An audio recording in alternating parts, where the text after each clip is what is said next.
Welcome to the Chef's Daily. Today we'll be cooking butternut squash soup. In my previous video I showed you how to prep the butternut squash. So now let me walk you through the ingredients for the butternut squash soup. It's a very simple dish to make. It's a very light dish to make. You can enjoy it with some nice steamed rice if you would like, because there's coconut milk in it. Has quite a few Asian flavors. There's chili in it. We have one white onion sliced fine. We have Snubnose chilies, which are these red chilies, which I have deseeded, one of them, and sliced. Some chopped coriander, seasoning, salt and pepper, vegetable oil or mild olive oil, and coconut milk. With coconut milk, I have taken 1 can of coconut cream and added water to it to make sure that we dilute the coconut milk so it's not too thick. And a deep, heavy bottom pan so we can cook the butternut squash and have enough space for the liquid. Please make sure that you have a heavy bottom pan so that it doesn't burn at the bottom. To begin with, we'll add some oil. So we will add the onions and gently cook them without coloring them. The whole idea is to soften them, which is called sweating. Sweating is basically getting the moisture out of the onions and cooking them translucent.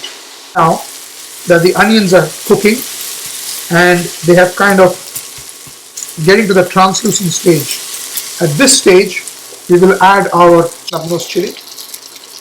No seeds and none of the white bit, because that's the most spiciest part of the chili. Sweat them further.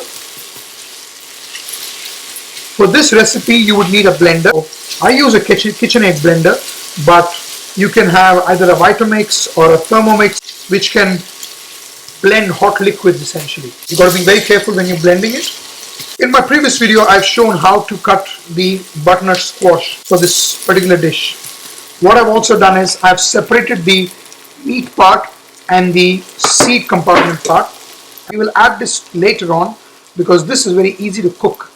So we will get the hard bits cooked first and then we'll put the soft bits later. So now they're nice and translucent.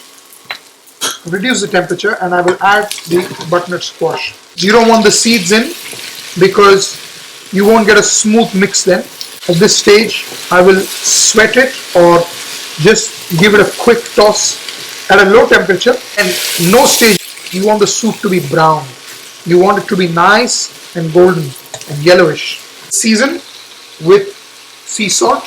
Season while you're cooking and not towards the end of the cooking. Add the rest of the bits of the squash and twist of pepper.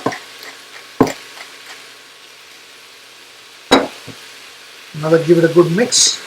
We want to get this cooking almost 100%. So we will sweat this further by putting a lid on and let it cook gently. Now that the squash has become nice and soft, it's left all the moisture at the bottom. There you go. At this stage we will add the coconut milk, a mixture of coconut cream and water, just enough to cover. What do we need to check for is the seasoning, depending on how much you would like to add based on your preference. It's already coming together.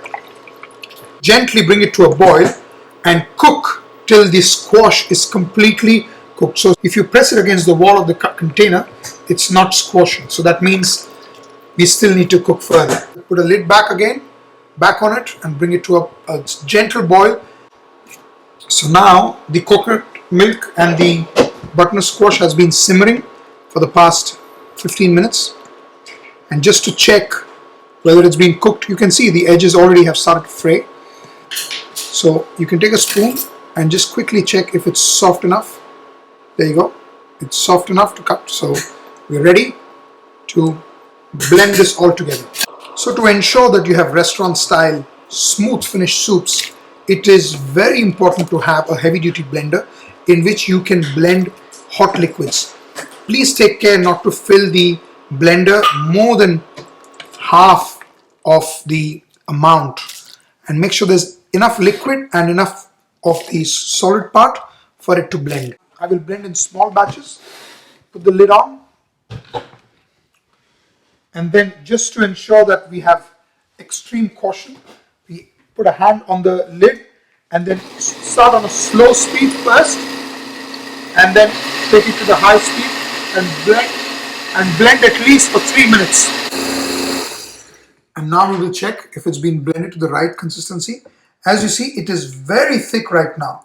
That's because we haven't added all the liquid to the soup. There's more liquid sitting in that pot than what it's supposed to be. So the whole idea is to blend the entire batter in a separate pan and then give it a nice stir. And if you have to heat it, you heat it up and then serve. Otherwise, you'll have a thick liquid here and it will be very thin in this batch. Okay, just blended the soup, and as you can see the consistency, it's nice and thick, but not too thick, just perfect enough to scoop it with your soup spoon and eat. If a product comes out too thick, then I would suggest you add a little bit of hot water, or if you have any vegetable stock, to bring it to this consistency. Sometimes the butternut squash, what I've used is a particular size. The one you would use probably would be a smaller or would be a bit bigger. So to portion out our soup, take a nice beautiful bowl. You can either have this as a meal, you can either have it with bread or with some rice, some steamed rice, or with some beautiful fragrant jasmine rice, a few coriander sprigs to it, some extra virgin olive oil, and enjoy the dish.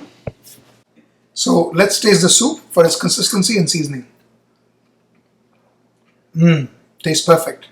But what I would like you to do is to make the soup and then let me know, subscribe, comment, and let me know how the soup turned out to be. Thank you.